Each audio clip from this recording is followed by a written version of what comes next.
Starting. Hello, happy Monday to you. I hope you had a great Thanksgiving weekend, long holiday weekend. It was long, right? I worked a little bit on Friday, didn't vlog because technically holiday, day off. I did get to meet with my girl Kim, and we went over some great 2018 goals and moving forward into the new year. But, this topic, insecurity in business, is a topic that I seem to share more with my husband than anybody, because sometimes he's just the only one I can vent to, right? About what's going on. And he has heard the same story from me for 4 years now. Well, maybe longer, but not as much when I was running practice, because I was the boss, So insecurity in business is a big topic for me, and something that I have witnessed in all of my dealings when it comes to working with clients. It's funny. I used to say to the girls in my office, if ever a consulting company comes in, you should be concerned.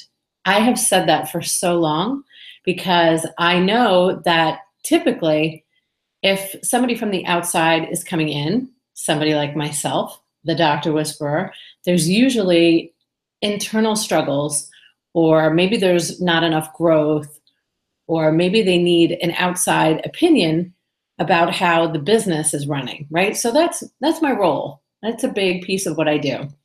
And today, unlike so many other days that I've had in these last 4 years, I don't want anybody to watch this to think that it's about you. Although that's interesting, right? That you might think it's about you, because it's across the board. So I think because I feel like I have a lot more male qualities inside of me. That sounds crazy just saying it out loud. But I really sometimes think very much like a man. And I do think it's because there are a lot of men in my family. Okay, for example, my mom has 12 brothers. Okay, dad, bunch of brothers. I have 2 brothers. My husband, my dog, all boys. Cooper, boy, surrounded by boys. Grew up a tomboy. So just, I've just been exposed more to not feeling so insecure, because boys and men will just tell you like it is, right? They don't do that fluff thing. So I don't do the fluff thing. Usually present something very nice, smiley, but then after that one time that I've done that, done, okay? Like, I'm gonna just tell you straight what's going on in my mind.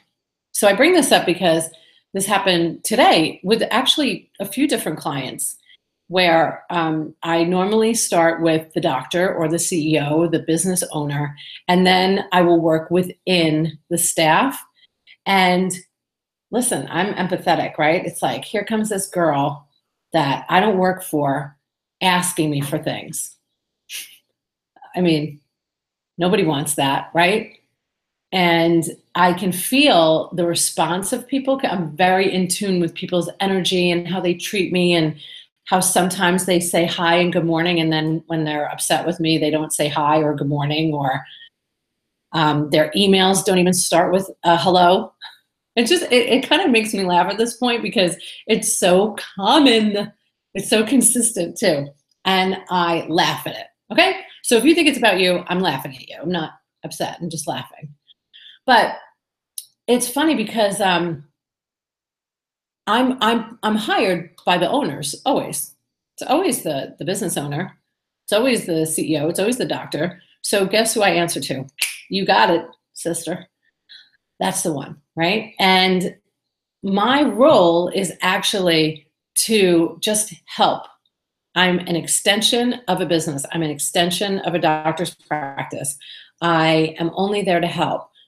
What happens is when mistakes are made, or I offer a way to do something better, people's insecurities start coming out, right? And then they start, I can tell because it's very obvious, right? How somebody treats you one day and then they don't treat you the same way anymore.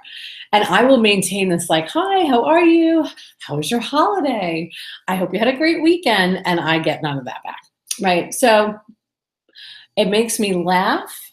But in the beginning, when I first opened my business, I was like, oh my goodness, like I'm really going to have to start getting used to these 95% of the time, I'm sorry to say, mostly women that just, won't like me. I'm there to help, and then it ends up just going bad. And it's never intentional. I'm there to help. I mean, I can't tell you some of the things that I have done for some people inside of practices, inside of businesses. Pretty sure recently I got somebody a laptop, brand new one. And then other people, I've gotten them raises. I've gotten them, maybe better hours because they want to pick up their kids, and then they forget, right? And then I'm the bad guy. So I don't care about being a bad guy. I've been the bad guy most of my life in business. And that's just a role that I've had to deal with because when you have to tell people the truth, it's not always taken well. So when I see insecurity in business, I just have to different ways of handling these people that make it very obvious that they're insecure about themselves, about their jobs, and so they treat other people badly instead of just taking ownership. So even in the little notes that I put in the show notes here underneath this vlog today is, the best thing to do is to just admit when you've done something wrong, right? That's always a sure sign of security. It says, you know what? I'm not perfect. I make mistakes. That always works. And then, be kind. You always get more with honey, right? Isn't that such an old, antiquated way of saying things? But it is so the truth. We all make mistakes. I make mistakes, but I never, ever throw it on somebody else, ever. I just take ownership and I forge ahead. And I see it happening mostly, again, I'm sorry, but this is the reality. I just don't see this a lot with men. I just don't. And I wish I knew how to solve this problem because I think it's going to continue for me.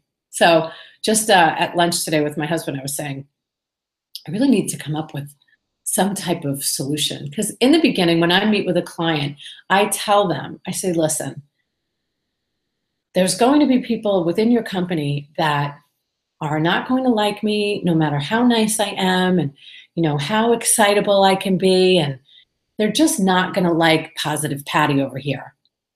I've seen it too often to not to know that this is the reality, right? And then instead of just I don't know, coming together and joining to help grow the company or build each other up, people start tearing each other down. And it is so sad to me to see that. It's bad enough when you see that just in a personal world, women talking poorly about other women, but in business, it's like, come on, people. How are we ever going to get to a place where we have equal pay if we can't even treat each other well? Breathe in, breathe out. I could really go off on a tirade about this, but it is just amazing to me. And what's funny is that the owners or the doctors or whoever it is, they always tell me what people say about me. And I'm like, oh my God, like I have done so much, or I've even thrown side business to some people and paid them out of my own pocket. And I'm like, oh, wow. So all of that said, I really think that if you have some insecurity in your own business, I recommend that you get some book and read it about how to deal with my insecurities at work. It's always about me. It's always about you. Instead of looking outward, we have to look inward. That's what we have to do. And really, like, just being nice is just so much better. Just be nice, be kind. It's probably the reason that I usually say that in a hashtag on Instagram, be kind. I'll say it when I do a live Instagram feed or whatever it is that I'm doing, because I'm always doing something. Be nice, be kind. It's so much better. That is always my go to. I always start that way. And then I'm sorry, but I can't help you if you're not nice to me anymore. Then I just let you have it. Then I'm like, you know what? I'm not going to protect you anymore. I'm just going to just keep showing the bosses what you're doing. And then it's up to you. It's not up to me. My job, my role, my business is not to make everybody's life difficult. It's actually to improve things. So I'm going to come up with a solution to this. I don't know what it's going to be, but 4 years later, I'm tired of it. I'm tired of being like the happy girl that's always being nice to everybody. And then, oh my goodness, one of the email that I got today, when it starts with, "Can you do me a favor?" It's not a good idea. It's not a good idea to do that to me. It's just not. It's better to be nice. And I've watched, even especially in emails, girls, boys, be careful with your emails. Always be friendly. Even if you don't mean to sound a certain way, if you think it might be a little strong, delete it, call somebody, because that old school calling, it works. So insecurity in business is real, okay? But there's two types of people. People that can spot it, like me. I can spot it because, I've been a boss for a long time and I'm constantly working on myself, and I'm not perfect. I'm just saying that I've done a lot of work in this subject, especially. I'm so secure in what I do that sometimes I'll talk myself right out of money, give it to somebody else. Be like, here you go. You do this. Oh my goodness. I could tell you stories for days. One of them that stands out is Taryn. She was a girl I got a job, rhymes with Sharon, in New York, way, way, way, way back. I was like, oh, I'll be out on disability. I broke my ankle and she could do the job. And then, they gave her my job. What was I thinking? I was being nice. I was being secure. I didn't feel like I had anything to worry about. I learned my lesson. I was 20 something then, very young. But anyway, we will close with that. Security in business is really important. So insecurity is something you need to work out yourself. If you are insecure about somebody else encroaching upon your job, speak up, have a conversation, because it's not a good look when you're mean to other people, or you're mean to vendors in an email, or it's just not a good look. There's a misunderstanding there somewhere, so communicate. And I always find it best to just have a conversation. I'm all about eyeball to eyeball, because that is the best solution, in my opinion. So I hope you have a great night, and I look forward to tomorrow. I'm hoping tomorrow is going to be all about security and women empowering other women. Go get yours, girl. Have a good night.